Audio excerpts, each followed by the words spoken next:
ಸಮಸ್ತರಿಗೂ ನಮಸ್ಕಾರ. ದೇವಿಯಸ್ ಕಿಚನ್ಗೆ ಆತ್ಮೀಯವಾದಂಥ ಸ್ವಾಗತ. ಹಾಗೂ ಹೆಂಗೂ ನಾವು ಅಡುಗೆ ಮಾಡ್ತಾ ಮಾಡ್ತಾ 91ರ ಹತ್ತಿರ ಬಂದುಬಿಟ್ವಿ.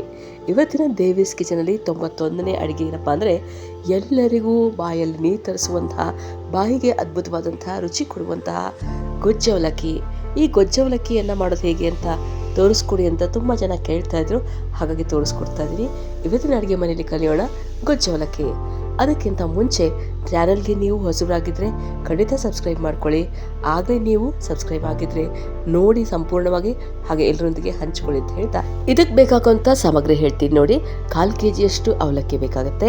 ಆನಂತರ ಕಾಯಿ ತುರಿ ಒಂದು ಅರ್ಧ ಬಟ್ಲಷ್ಟು, ಆನಂತರ ಬೆಲ್ಲ ಒಂದು 3-4 ಚಮಚದಷ್ಟು, ಆನಂತರ ಅಚ್ಚ ಖಾರದ ಪುಡಿ ಇದು ಕೂಡ 2-3 ಚಮಚ, ಆನಂತರದಲ್ಲಿ ಉದ್ದಿನಬೇಳೆ ಮತ್ತು ಕಡಲೆಬೇಳೆ ಬೇಕಾಗುತ್ತೆ, ಇದು ಒಗ್ಗರಣೆಗೆ. ಕಡಲೆ ಬೀಜ ನಮಗೆ ಒಗ್ಗರಣೆಗೆ ಬೇಕಾಗುತ್ತೆ. ಹುಣಸೆ ಹಣ್ಣು ಸ್ವಲ್ಪ ಜಾಸ್ತಿನೇ ಬೇಕು. ದೊಡ್ಡ ನಲ್ಲಿ ಗಾತ್ರದ ಹುಣಸೆ ಹಣ್ಣನ್ನು ನೀವು ನೆನೆಸಿಟ್ಕೊಂಡು ಈ ರೀತಿ ಹುಣಸೆ ರಸ ಮಾಡ್ಕೋಬೇಕಾಗತ್ತೆ. ಸೊ ಅದು ಎಷ್ಟು ಅವಲಕ್ಕಿ ತೊಗೋತೀರ ಅದ್ರ ಮೇಲೆ. ನಂತರ ರುಚಿಗೆ ಉಪ್ಪು ಮತ್ತು ಎಣ್ಣೆ ಒಂದು 6-7 ಚಮಚ ಬೇಕಾಗುತ್ತೆ. ಸಾಸಿವೆ ಒಗ್ಗರಣೆಗೆ, ಆನಂತರ ಹಿಂಗು, ಆನಂತರದಲ್ಲಿ ಕರಿಬೇವಿನ ಒಗ್ಗರಣೆ ಹಾಕಬೇಕಾಗತ್ತೆ. ಕರಿಬೇವನ್ನು ನಾವು ಚೆನ್ನಾಗಿರುವಂಥ ಒಂದು ಹೊಸ ಫ್ರೆಶ್ ಆಗಿರುವಂಥ ಕರಿಬೇವು ಇಟ್ಕೊಳ್ಳ, ಹಾಗೆ ಹಚ್ಚ ಹಸಿರಾದಂಥ ಕೊತ್ತಂಬರಿ ಸೊಪ್ಪು ರೆಡಿ ಮಾಡ್ಕೊಳ್ಳ. ಆನಂತರದಲ್ಲಿ ವಿಶೇಷವಾಗಿ ಇದಕ್ಕೆ ಎಳ್ಳು ಬೇಕಾಗುತ್ತೆ. ಇದು ಎಳ್ಳು ಬಿಳಿ ಎಳ್ಳಾದರೂ ಕರಿ ಎಳ್ಳಾದರೂ ಸರಿ, 3 ಚಮಚದಷ್ಟು.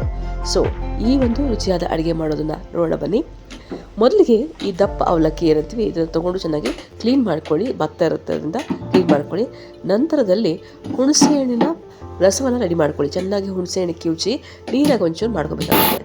ಸೊ ಅದಾದ ನಂತರದಲ್ಲಿ ಈ ಒಂದು ದಪ್ಪ ಅವಲಕ್ಕಿಯನ್ನು ಮಿಕ್ಸಿಗೆ ಹಾಕಿ ನೀವು ತರಿಯಾಗಿ ಪೌಡ್ರ್ ಮಾಡ್ಕೋಬೇಕು.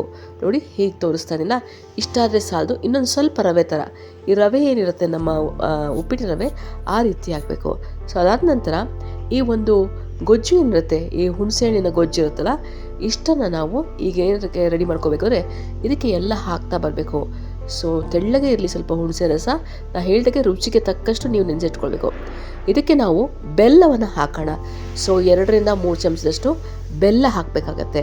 ಸೊ ಸಿಹಿ ಬೇಯಬೇಕು ಇದಕ್ಕೆ, ಅದರಿಂದ 2-3 ಚಮಚದಷ್ಟು ಬೆಲ್ಲ ಹಾಕಿ, ಆನಂತರದಲ್ಲಿ ಉಪ್ಪು ರುಚಿಗೆ ತಕ್ಕಷ್ಟು ಉಪ್ಪನ್ನು ಪುಡಿ ಉಪ್ಪೆ ಹಾಕಿದ ನಂತರ ಅದಕ್ಕೆ ಮತ್ತೆ ಉಳಿದ ಪದಾರ್ಥಗಳನ್ನು ಈಗಲೇ ಸೇರಿಸ್ತಾ ಹೋಗ್ತೀವಿ. ಒಂಚೂರು ಹಿಂಗನ್ನು ಹಾಕಿ, ಆನಂತರದಲ್ಲಿ ಅಚ್ಚ ಖಾರದ ಪುಡಿ ಏನಿದೆ ಅದನ್ನು 2-3 ಚಮಚ ಹಾಕಿ. ಖಾರ ನಿಮ್ಮ ಇಷ್ಟ, ಯಾವಾಗಲೂ ಹೇಳ್ತಿದ್ದಾನೋ ಸ್ವಲ್ಪ ಖಾರನೂ ಬೀಳಬೇಕಾಗುತ್ತೆ. ಇದಕ್ಕೆ ಉಪ್ಪು ಹುಳಿ ಖಾರ ಎಲ್ಲ ಜೋರಾಗಿದ್ರೇ ಚೆನ್ನಾಗಿರೋದು. ಸೊ ಇದನ್ನು ಹಾಕಿ, ಇವಿಷ್ಟು ಹಾಕಿದ ನಂತರ ನೀವು ಏನು ಮಾಡಬೇಕು ಅಂದರೆ ಸ್ವಲ್ಪ ಚೆನ್ನಾಗಿ ಅವೆಲ್ಲ ಬೆರೆಯೋ ಥರ ಕಲಿಸ್ಬೇಕಾಗತ್ತೆ. ಕೈಯಲ್ಲಾದರೂ ಕಲಿಸಿ ಅಥವಾ ನೀವು ಒಂದು ಚಮಚೆಯನ್ನು ಬಳಸಬೇಕಾದ್ರೆ ಕಲಿಸ್ಬೋದು. ಏಕೆಂದರೆ ನಾವು ಬೆಲ್ಲ ಹಾಗೆ ಹಾಕಿರ್ತೀವಲ್ಲ, ಕೈಯಲ್ಲಿ ಕಲಿಸಿದ್ರೆ ನಿಮಗೆ ಗೊತ್ತಾಗುತ್ತೆ ಅದು ಕರಗಿದೆಯಾ ಇಲ್ವಾ ಅಂತ.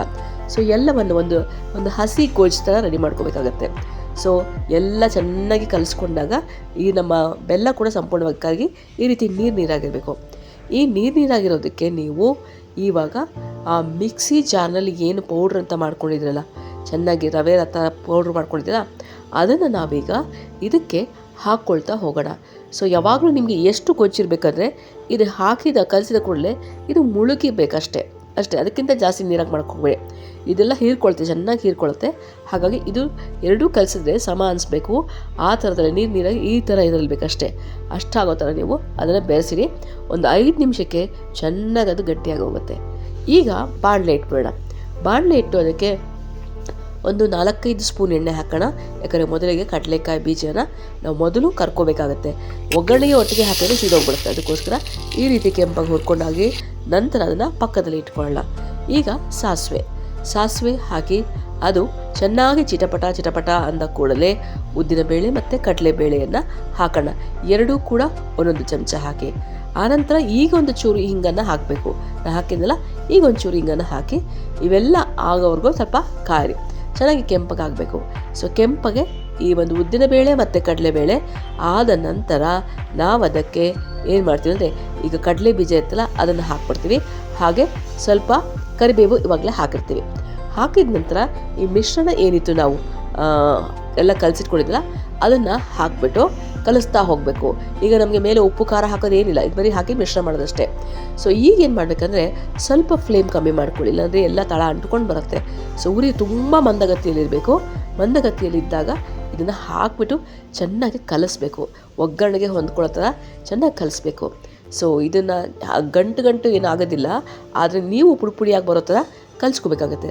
ಸ್ವಲ್ಪ ಶಾಖದಲ್ಲೇ ಕಲಿಸ್ಕೋಬೇಕು. ಕೆಲವರು ಏನು ಮಾಡ್ತಾರೆ, ಇದನ್ನು ಹಾಗೇ ಒಗ್ಗರಣೆ ಆಗಿದ ತಕ್ಷಣ ಆರಿಬಿಟ್ಟು ಹೀಗೆ ಕಲಿಸ್ಬಿಟ್ಟು ಅದನ್ನು ಹಾಗೆ ಇಡ್ತಾರೆ. ಹಾಗೂ ಕೂಡ ಮಾಡ್ಕೋಬೋದು. ಅದೊಂಥರ ಹಸಿದಾಗಿ ಮಾಡಿದಂಥ ಗೊಜ್ಜವಲೇಕಾಗುತ್ತೆ. ಈ ರೀತಿ ಬಿಸಿ ಮಾಡಿದ್ರೆ ನಿಮಗೆ ರುಚಿ ಚೆನ್ನಾಗಿರುತ್ತೆ ಮತ್ತು ತುಂಬ ಹೊತ್ತು ಇರುತ್ತೆ. ಸೊ ಹೀಗೆ ಹಾಕಿದ ನಂತರ ಇವಾಗ ನೋಡಿ, ಒಂದು ಕಡೆಯಲ್ಲಿ ಸ್ವಲ್ಪ 3 ಚಮಚದಷ್ಟು ಎಳ್ಳಿತ್ತಲ್ಲ ಅದನ್ನು ಹುರ್ಕೊಳ್ಳೋಣ.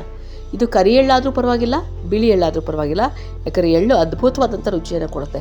ಹಾಗಾಗಿ ಇದನ್ನು ಚೆನ್ನಾಗಿ ಹುರ್ಕೊಂಡು, ಇದನ್ನು ಹುರಿದ ನಂತರ ಇದನ್ನು ನಾವು ಪುಡಿ ಮಾಡ್ಕೋಬೇಕಾಗುತ್ತೆ.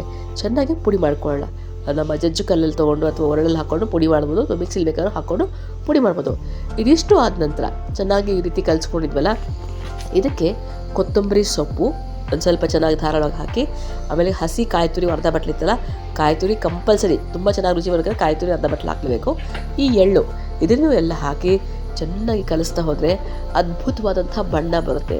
ನೋಡ್ತಾ ಇದ್ದಾಗೆ ನಿಮಗೆ ಆಕರ್ಷಣೀಯವಾಗಿ ಕಾಣಿಸುವಂಥ ಬಣ್ಣ ಬರುತ್ತೆ. ಈ ರೀತಿ ಬಂದಾಗ ಗೊಜ್ಜು ಅವಲಕ್ಕಿ ರೆಡಿ. ಅವಲಕ್ಕಿ ಅಂದ್ರೆ ಪರಮಾತ್ಮನಿಗೆ ಪ್ರಿಯ ಅಂತಾರೆ. ಪರಮಾತ್ಮನಿಗೇನು ಈ ರೀತಿ ಮಾಡ್ಕೊಂಡು ತಿಂದರೆ ಎಲ್ಲರಿಗೂ ಕೂಡ ಪ್ರಿಯವಾದಂಥ ತಿಂಡಿ. ಇದು ಆರೋಗ್ಯಕ್ಕೂ ಕೂಡ ತುಂಬ ಒಳ್ಳೆಯದು. ಹಾಗೆಯೇ ಹೆಚ್ಚು ಕಾಲ ಹಸುವಾಗೋದಿಲ್ಲ ತಿಂದರೆ.